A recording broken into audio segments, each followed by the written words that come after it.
ഒക്കെ എല്ലാവരുടെയും മനസ്സിലുണ്ട് വി എസ്, എന്നും അതുണ്ടായിരിക്കും. അങ്ങനെ ഒരു ദൃശ്യം നോക്കൂ, ഏറ്റവും മനോഹരമായ ദൃശ്യം.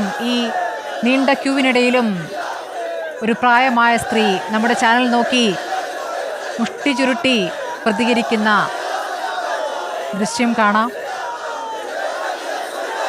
സമരങ്ങളോട് സമരസപ്പെടാതിരുന്ന വി എസിന് ഇതിലും വലിയ ഒരു ഹൃദയാഭിവാദ്യമുണ്ടോ?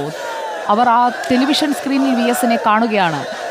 നമ്മുടെ അതിനുള്ളിൽ വന്ന വി എസിന്റെ പ്രതികരണങ്ങൾ, നേരത്തെ നടത്തിയ പ്രസംഗത്തിന്റെ ഭാഗങ്ങൾ, അതൊക്കെ ഇപ്പോഴും അവരുടെ സിരകളിൽ തീ പടർത്തുന്നുണ്ടാകും. എല്ലാവരെയും ആവേശം കൊള്ളിച്ച, എല്ലാവരുടെയും പ്രശ്നങ്ങൾക്ക് കൂടെയുണ്ടാകുമെന്ന് പറഞ്ഞുകൊണ്ടേയിരുന്ന വി എസ് ആ പറഞ്ഞത് വെറുതെയല്ല എന്ന് തന്റെ പ്രവൃത്തിയിലൂടെ തെളിയിച്ചു. ലിൻഡോ ജോസഫ് MLA FBയിൽ ഷെയർ ചെയ്ത പടമാണ്. ആയിരങ്ങളാണ് വി എസിനെ ഇപ്പോൾ ടെലിവിഷൻ സ്ക്രീനുകളിലൂടെ കണ്ടുകൊണ്ടിരിക്കുന്നത്. അവരൊക്കെ അഭിവാദ്യം അർപ്പിച്ചുകൊണ്ടിരിക്കുകയാണ്. ഇപ്പോൾ വി എസ് ഉള്ളയിടത്തെത്തി വി എസിനെ കാണാൻ ഈ രാത്രിയിൽ കഴിയാത്തവർ പോലും ടെലിവിഷൻ സ്ക്രീനുകളിലൂടെ വി എസിനെ കാണാനെത്തുന്ന ഈ ആയിരക്കണക്കിന് ആളുകളിൽ ഒരാളായി സ്വയം മാറിയിട്ടുണ്ടാകും. അങ്ങനെയേ വി എസിനെ നമുക്ക് പറയാൻ കഴിയുകയുള്ളൂ. സമരങ്ങളിൽ, നിലപാടുകളിൽ ഒരിടത്തെങ്കിലും അദ്ദേഹം വിട്ടുവീഴ്ച ചെയ്യുന്നതായി നമ്മൾ കണ്ടിട്ടില്ല. ഇപ്പോൾ ആംബുലൻസ് അവിടേക്ക് കൊണ്ടുവരികയാണ്. 11:30 വരെ പൊതുദർശനമുള്ളൂ എന്നാണ് വ്യക്തമാക്കിയത്. കൃത്യസമയം പാലിക്കുമെന്ന് 7 മിനിറ്റ്. എല്ലാം പാർട്ടിയുടെ അച്ചടക്കത്തിൽ, പാർട്ടി ചട്ടക്കൂടിനുള്ളിൽ നിന്നുകൊണ്ടാണ്. ആ പാർട്ടി ചട്ടങ്ങൾക്ക് വിധേയമായി തന്നെയാണ് വി എസും എക്കാലവും നിലയുറപ്പിച്ചിട്ടുള്ളത്. നടപടികൾ വരുമ്പോഴായാലും പാർട്ടി ചട്ടക്കൂടിന് വിധേയനായി തന്നെ വി എസ് തുടരുന്നുണ്ടായിരുന്നു. കലഹിക്കുമ്പോഴും പാർട്ടിയെ വിട്ട്, പാർട്ടിയെ മറികടന്ന് നിൽക്കാത്ത ഒരു വി എസിനെ നമുക്കറിയാം.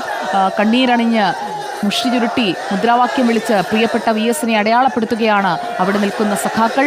ആംബുലൻസ് എത്തിക്കഴിഞ്ഞു. അവസാനമായി കാണാൻ, അവസാന 7 മിനിറ്റിൽ അദ്ദേഹത്തെ കാണാൻ ഇപ്പോൾ നിൽക്കുന്ന ആളുകളുണ്ട്. ഇവിടെ ഇപ്പോൾ കാണാൻ കഴിയാത്തവർക്ക് അതിൽ വിഷമിക്കേണ്ട കാര്യമില്ല എന്ന് ME ജയരാജൻ തന്നെ അനൗൺസ്മെന്റ് നടത്തി പറയുന്നു. നാളെ രാവിലെ 9 മണി മുതൽ ദർബാർ ഹാളിൽ പൊതുദർശനമുണ്ട്.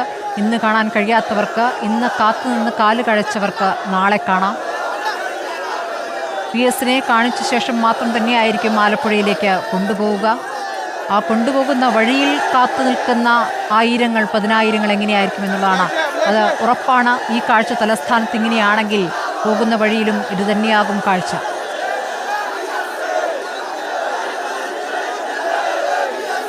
ജനസഞ്ചയത്തെ വകഞ്ഞു മാറ്റി ആംബുലൻസ് അകത്തേക്ക് കയറുകയാണ്.